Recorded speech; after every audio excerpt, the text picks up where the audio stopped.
PFT OT Tuesday edition. Things we either couldn't get to or didn't have enough time to talk to the way we would like to. Chris Simms, Mike Florio here with you. And Chris, we just mentioned Antonio Brown very briefly. He has said on Twitter that he's done with football. He's walking away from the game. The risks are too great, yada, yada. Look, we've seen this from him before, so I don't know what to take seriously from him. There still is an intense level of interest in Antonio Brown. I think people recognize he can still play at a high level. The problem is no one is signing him, and the league has yet to resolve 3 pending personal conduct policy investigations, one of which definitely will get him suspended. He pleaded no contest to felony charges in Florida as a result of an incident that happened earlier this year. Right. He could be suspended for the full season. I really do have a problem with the NFL's inability or unwillingness to process these cases faster, because what happened was Antonio Brown missed 14 games last year because this was hanging over his head. And here we are, almost 11 months after the first incident, the lawsuit that was filed against him for sexual assault and rape, and he still doesn't know what the punishment is. He still doesn't know if the league believes he's guilty, and they just continue to keep him hanging, and no one wants him. And so he's thrown his hands up in the air again. I'm done. Now, look, maybe he'll change his mind as he has before, but, you know, the impediment is still there. Would you want him? If I could get him free and clear, and if I knew that if I could get him like with Tom Brady, not that the Buccaneers want him, or get him with a quarterback that I knew could control him, right, on a very low-risk, one-strike arrangement, yeah. I mean, of course, he's going to make my team better. If he's going to do what's expected of him, if he's truly learned from and been humbled by what's happened over the course of the last year, I would be interested in him. I know, but it doesn't look like to me that he's learned anything from it. And I mean, you said it. There's, he doesn't have a lawyer representing him in one case. That's an issue with like the property defamation and the apartment there in Miami. That's still an issue. The NFL, they're scared. Close. They don't want to just not property destruction. I think is whatever it is. One of those D words. All right, but either way, like.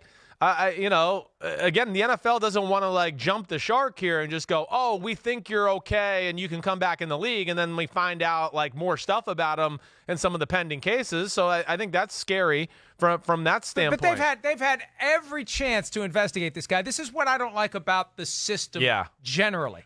They can take as long as they want. There's no deadlines. There's no triggers. There's no thou shalt get the investigation done within 60 days. And so the threat of him being on the commissioner exempt list has scared everyone away. So he has essentially served a 14-game suspension already, and they still could suspend him on top of it. So, look, I just think that from time to time he gets exasperated, and he feels like he's helpless, and he feels like he has no control over his situation. And he's right, because the league continues to refuse to issue any decisions or impose any discipline for the various things that the league continues to take under advisement. Yeah, we're right. To me, I wouldn't be surprised if the NFL is deliberately dragging their feet a little bit with the guy like Antonio Brown, because they don't believe in his moral character as of late. So they're not like in a rush.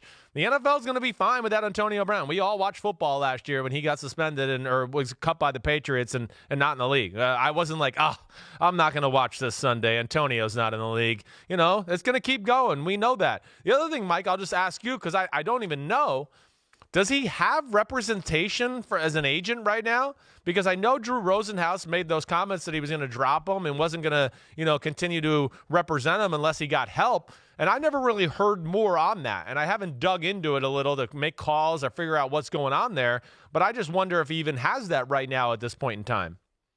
I think he does, and I'll look it up as we continue to have the conversation. Look, we know the guy can play, and we know that he has friends in the league. Tom Brady continues to have a high degree of loyalty to Antonio Brown. Russell Wilson seems to want Antonio Brown in Seattle. Remember last year when the Seahawks signed Josh Gordon after he was released by the Patriots, the reports were that it was down to Gordon and Antonio Brown, and the reason that Gordon got the job is he was available. Right. With Brown, who knows when he's available. So I just the problem is certain players are not sympathetic figures, and Antonio Brown is not a sympathetic figure, so the NFL can mistreat him, can drag their feet, and no one cares. No one's going to stick their neck out for Antonio Brown. And the problem is it's just a horrible precedent to set. It's an abuse of the spirit of this process that the NFL has put in place to police the private lives of players. And I guess my point is this. If you're going to police the private lives of players, the things they do away from work, you owe it to all players to move a little more quickly than you're moving and let guys know where they stand so they can get back to making a living. Or at least know they need to move on. Agreed. You're right. They don't give it any finality or anything there to give the guy a chance of what to do with the next move, or do I stay here and just stay status quo? I think that's a brilliant point by you. And you're right. It's not fair from that standpoint, even for a guy like Antonio Brown who's had a laundry list of issues. I don't know. I mean, I have a feeling this will be the end of Antonio Brown in my heart of hearts, Mike. I don't know how you feel about it because I just don't know if a team will ultimately make that decision to move on. But either way, it's been a phenomenal career. I mean, right? He's going to the Hall of Fame, right? I mean, I think he's going to the Hall of Fame. I know it's close, but he was. I don't know. He was one of the 2 or 3 best receivers in football for, I would say, a 5 to 6 year run. And really, I'll tell you the other thing that just jumps out to me about his career, if this is it. I mean, what was he, a 6th-round pick? 4 years. Central Michigan, 6th round. 4 years in college. Really, you don't see NFL superstar wide receivers, especially, who really ever stay in school past their junior year. It's very rare you see a 4-year college wide receiver be the star of a team. It's really rare. So between that and being a 6th-round pick, man, did he overcome some odds. And I know he worked hard and worked for it, and he was awesome to watch when he was in his prime. I would say at one point J.J. Watt and Antonio Brown were on the same Central Michigan team because that's where Watt got started before he transferred to Wisconsin as a walk-on. It's that same time frame. But, look, I don't know about him making it to the Hall of Fame. We know how flawed that process is. He's going to have to wait at a minimum, and he's going to have to get some redemption at some point. I'm just frustrated by the fact that, for a guy who just needs help, I feel like the NFL has found a way to freeze him out, and they have him in this weird limbo. And it's almost like, let's see how much pressure we can put on him to get him to do more stuff that we can stack on top of the things we already are investigating him for. And if we can frustrate him enough, he'll do enough that we never have to deal with this guy again because he didn't want to play ball with our rules on what helmet you can wear. I just feel like the NFL still has lingering animosity toward the guy over that helmet fiasco from last year, and they've decided in a roundabout way they don't want him anymore, period. And it's unfortunate for teams, Chris, because once guys start testing positive for COVID-19, it's not going to be long before his phone rings if he's available to play. But the problem is he's not available to play. No, you're right. I mean, it's messed up. It's something that I certainly will take away from this conversation. You're right. The NFL's got to be a little faster with this type of process. You're ruining people's lives. You're not letting them move on. And, Antonio Brown, not to be he's put on earth to be a receiver in the NFL. I mean, that's what he is built to do. And, you only have so many years to capitalize off that in your career. He certainly made the mistake, so he's got to pay the price a little bit. But, how long do you have to pay the price? You're right. That does bother me about the NFL. So we'll see. But I'm betting he doesn't, Mike. I'm betting this is it. I really think it is it. I don't know why. I don't have a reason, but I'm saying he's done. I don't think he's ever going to play again either. Okay. Will he never rescind his latest retirement? I'm not ready to say that we've heard the last from Antonio Brown, but I do believe the NFL has this table set in a way that prevents Antonio Brown as a practical matter from ever playing again. Ed Wazaleski is the current agent of record for Antonio Brown, according to NFLPA documents. So it did go from Drew Rosenhaus. There was a period of time where Antonio Brown was unrepresented, but he does have an agent. Not that that is getting him any closer to playing again, especially now that he, for now, is retired. Michael Bennett, one of the dominant defensive players of the last decade, is now officially retired from the NFL. When he was great, he was as great as anyone in the NFL. He had those little kid Ed McCaffrey shoulder pads. Oh, right. He had, bare exposed shoulders, right? He wanted to give the offensive linemen nothing to hold, and they could not stop him. He was the biggest concern the Patriots had in Super Bowl 49 by way of what the Seahawks had on their defense. And, a great career for a guy who, as you say all the time, and this is, as you said earlier today, this is the origin of your F up the play stat. Yeah. He's not going to have a ton of sacks. He's not going to have a ton of tackles. What he's going to do is blow up the play and make it easier for his teammates to get to the ball. Right. That's exactly right. It'd be one of the more underappreciated players, of the 2000s to me is probably what he's going to go down as. One of my favorite players of the last decade. And, yeah, I mean, I know we talked about it a little bit at the end of the show, but I think you can make a real argument, that 2013, 14, 15, even to 2016, you could legitimately say he was the best defensive player in football. He was unblockable. He really was. And I know, like you mentioned, in America's game when the Patriots had to play the Seahawks, that's all they worried about. And they had a nickname for him, and I can't remember either, but it was like an endearing name because he just messed up so many plays, and he was such a headache, and I can't remember what it is off the top of my head here. But, yeah, he was one of those guys that it's really where on my podcast, it's where I started. I'd be watching film. People would ask me about Seattle and blah, blah, blah, and I'd go, I don't know. Seattle's awesome. Hey, Bobby Wagner, Richard Sherman, Cam Chancellor, amazing. But I was like, this 72 guy, he F's the play up every freaking play almost. And bust into the backfield, running back has to stop, redirect, tackle for a 1-yard loss. Drop back, quarterback. Oh, man, he's got to abandon the pocket. Somebody else gets the sack or it's an incomplete pass. Wait, let me go rewind that play. Oh, well, it's Michael Bennett split a double team right up the middle in the face of the quarterback, ruined the play. So phenomenal football player. And a great guy to be around. I like being around the Bennett brothers, and I really like being Michael Bennett. He is extremely smart, thoughtful, and he'll make people think. That's for sure. He really is a deep thinker that way. He really did deserve more credit than he got. He made it to the Pro Bowl 3 times, 2015, 2016, 2017. He was the NFC Defensive Player of the Week one time in his career, and I think this is very telling. Even though I'm not a big fan of the NFL's annual top 100 players of any given year list, I think it's kind of a flawed process. What they do is they distribute a sheet of paper to a bunch of players and say list the top 20 guys in the NFL, and they cobble that together into a list of 100 guys.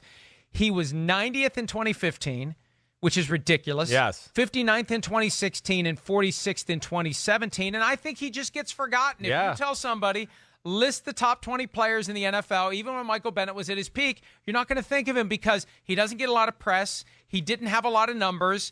He's not a guy that you think of when you're only thinking of a handful of players, even though he should have been a guy that you're thinking of. And if it's a guy that Bill Belichick is thinking of when he's got all those great Seahawks defensive players he's got to contend with, and the first guy that he needs to neutralize is Michael Bennett, that tells you all you need to know about how good Michael Bennett was. Yeah, that's exactly right. It tells you all you need to know. And it's the, with Belichick, yeah, he's the notable one. But, man, I know a lot of coaches back in that day that were always like, man, this Michael Bennett. He was a guy you had to legitimately game plan for. You couldn't leave your guard man-to-man on Michael Bennett too often. He was really a defensive end who had the strength to play defensive tackle. And that's where he was really rare.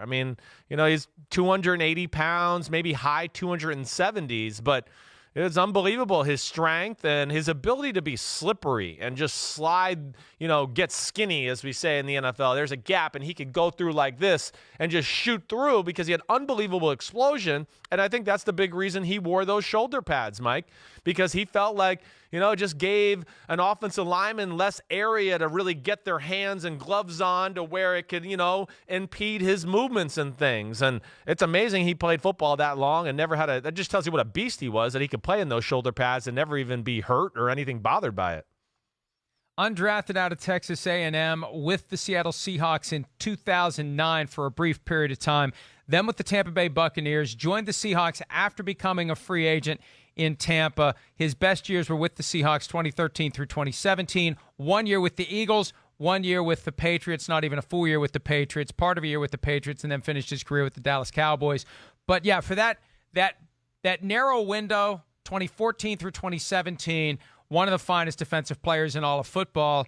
And it's just it's unfortunate that he didn't get more credit because I don't think he's going to be remembered, Chris, the way that he should be. When you think back of the guys that have played over the last 15, 20 years, it's amazing when you're reminded of different names of guys you've just completely forgotten about. You remember the stars. Right. There are a lot of guys who have played that you forget about. My concern is he's going to fall into that vat of guys that 10, 15 years from now people forget about. Yeah, you're right. You know, it makes me – I'm interested here. Just, you know, did he make the all-decade team?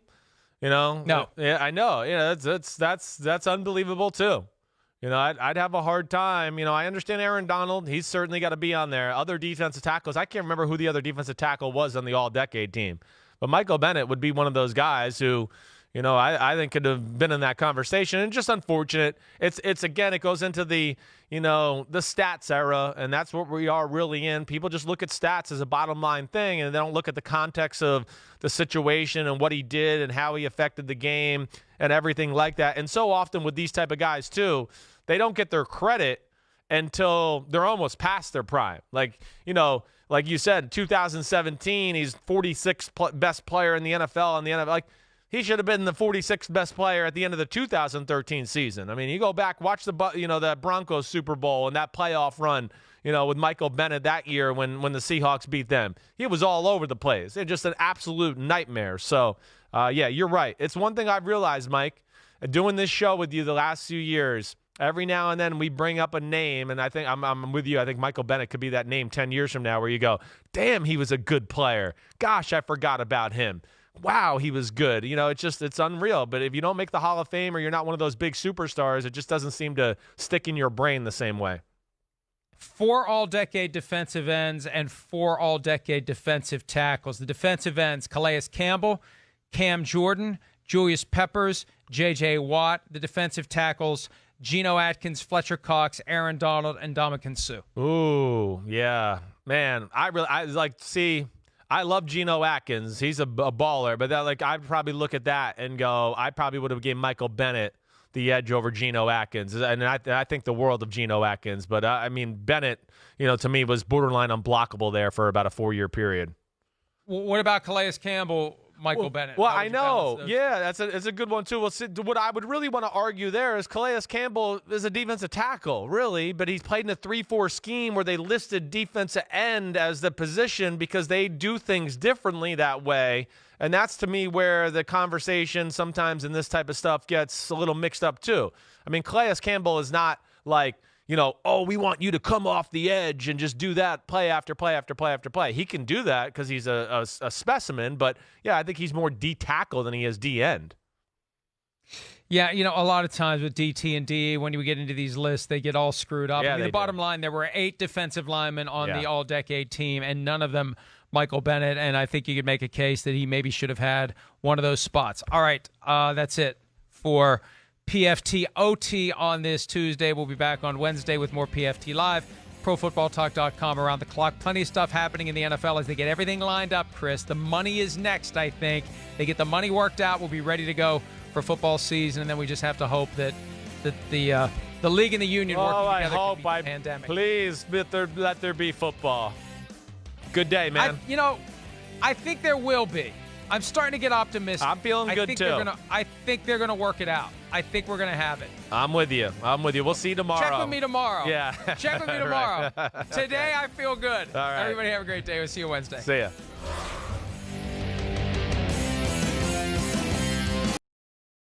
Hi, I'm Mike Tirico, and thanks for watching. Make sure to hit subscribe for the latest news and highlights from NBC Sports.